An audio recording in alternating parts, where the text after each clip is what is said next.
Michelle, thank you so much for being one of our judges and for joining us today.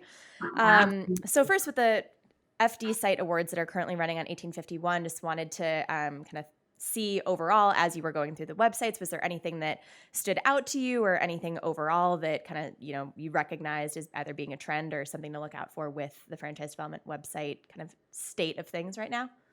Yeah, absolutely.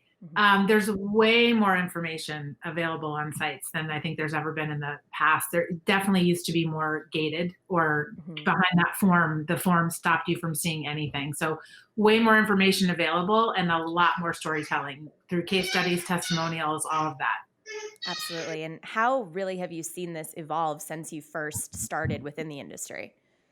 I think that when I first came on, so I've been in the industry about 14 years, and I think when I first came on, it was a very controlled process that franchisors were trying to have the candidates go through. A very step by step, clear. You do it our way, absorb the information in the way that we want you to, and when we want you to. So I think Mhm. that's changed, and there's definitely still, I think, a flow to these websites, but I think it's easier for people to jump off that preferred track to get into what there is most important to them.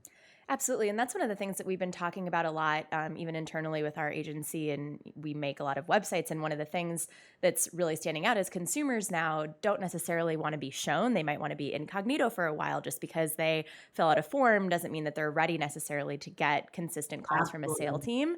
So it's just, I think, an interesting state of things where there's that balance of needing to get people information and needing to track with leads and deals. But consumers these days, they're going to find out information on their own. Absolutely. Hmm. Yeah, I think so. Yes, you have to. People don't want to be sold. Yeah.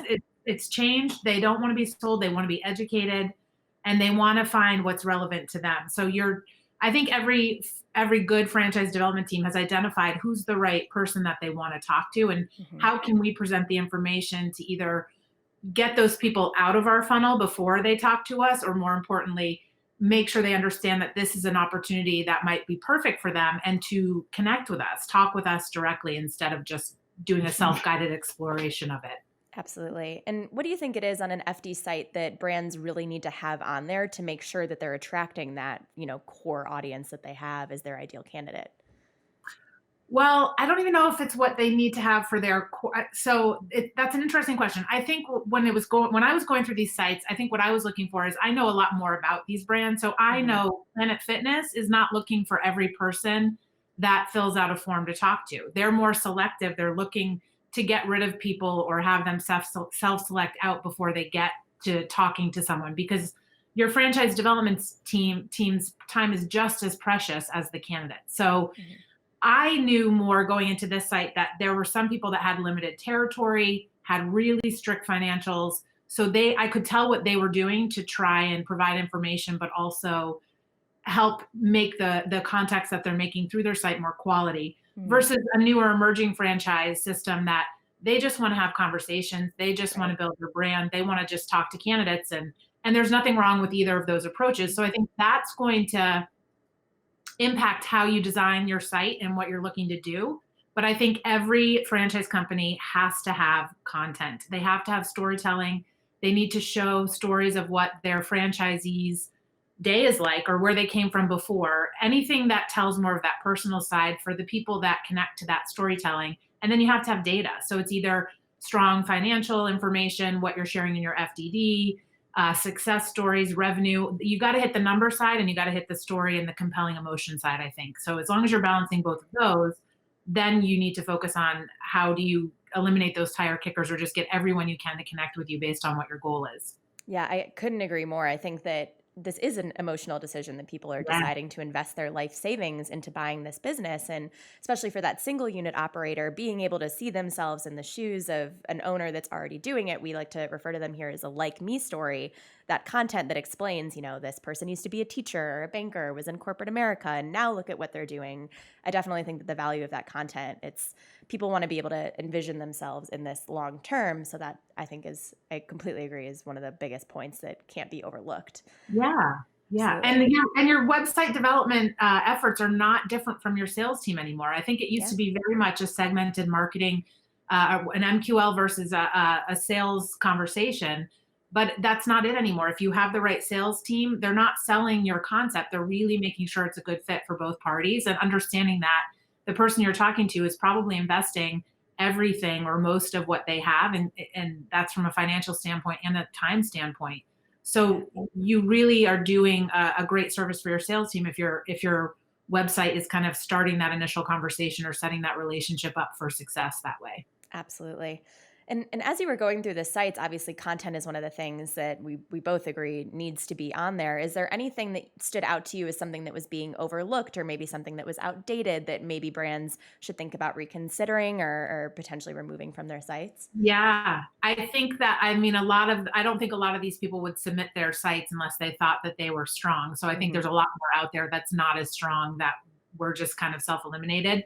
But I think that it's important, and you could see the shift from people that got it or not, but franchisors need to remember it's not about you. It's about the candidate. So thinking about how you answer all your FAQs or what you're providing, that's about them and what they're going to get into, and not about what you think is the best part of your brand or what you want to brag about. Yep, could not agree more. Yeah. And as this industry continues to evolve and people have more and more ways to get information and learn more about the brand without necessarily speaking to a salesperson, what do you think are some of the changes that FD sites and kind of digital marketing within the franchising industry in general might be seeing in the years ahead? I think we're going to continue to see more transparency. So, I think one of the questions you asked to think about what's the number one thing that people Hmm. should include on their development site. And Yeah. from my standpoint, I think of course, I would say third-party data. So whether that's sharing results from surveys or your NPS scores on the customer side, I think that the more you can do to have other people kind of validating, that's what people want. All the review sites, nobody buys anything without reading reviews or understanding what other people think about the experience before they invest. And that's not going to be any different when they're making a huge investment like buying a franchise. So I think that is something that we'll see, and just more transparency. I think you used to be able to just kind of think about selling and not how you were going to support that person or deliver on the expectations set in the development cycle.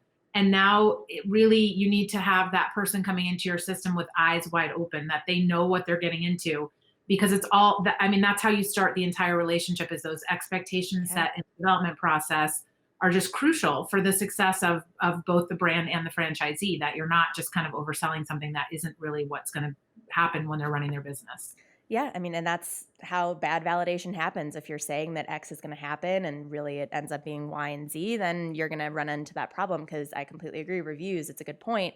If people aren't going to come in to even eat your pizza without checking a review, then what makes you think Yeah. that they're going to buy your pizza franchise without looking into how things are going? So, Right. Yeah.